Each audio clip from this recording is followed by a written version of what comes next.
피해자가 처음부터 돈을 뜯어낼 목적으로 접근했다면 어떻게 되냐고요? 이건 사건의 성격이 완전히 달라지는 얘기입니다. 상대방이 금전적 이득을 노리고 일부러 고소를 유도했다면 그 사람은 더 이상 피해자가 아니라 사기죄나 무고죄의 가해자가 될 수 있죠. 실제로 수사기관은 고소인의 말만 믿지 않고 진술과 증거가 믿을 만한지 철저히 따져봅니다. 그래서 피의자로 지목된 입장에서는 상대방이 어떻게 접근했는지, 어떤 대화를 나눴는지, 동어의 내역이나 통신 기록 같은 것들을 체계적으로 모아서 반박할 근거를 만드는 게 핵심입니다. 단순히 억울하다고만 외쳐선 안 되고 법률적으로 상대방의 속임수가 있었다는 걸 구체적으로 증명해야 합니다.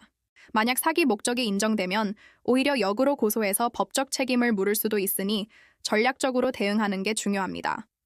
반대로 피해자가 합의를 아예 원하지 않는 경우는 어떻게 될까요? 이때는 협상의 여지가 사라지고 모든 건 수사 결과와 법원의 판단에 따라 결정됩니다. 형사사건에서 피해자와의 합의는 양형에 굉장히 중요한 요소라서 합의가 없으면 벌금이나 집행유예보다는 실형 가능성이 높아질 수 있습니다. 물론 합의가 안 됐다고 무조건 나쁜 결과가 나오는 건 아닙니다.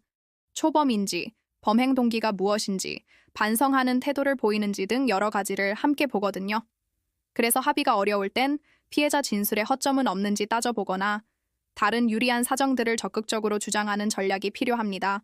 저희 법률사무소 아시는 이런 상황에서 섣불리 수임을 권하지 않습니다. 병원에서 증상만 듣고 바로 수술 날짜 잡지 않는 것과 똑같아요.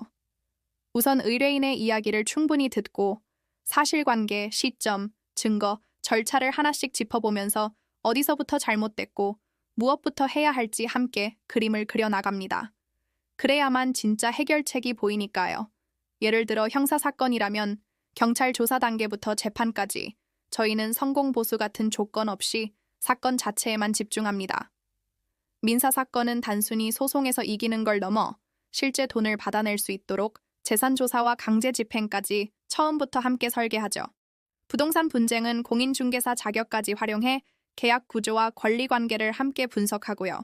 가사사건은 당장의 감정 싸움이 아니라 이혼 후 재산 분할이나 양육권 문제처럼 장기적인 관점에서 분쟁을 최소화하는 방향을 찾습니다. 이 모든 과정은 상담부터 조사, 소송, 집행까지 변호사가 직접 책임지고 진행합니다. 사건은 언제나 내일 당장 진행한다는 마음으로 꼼꼼하게 준비해야 하니까요.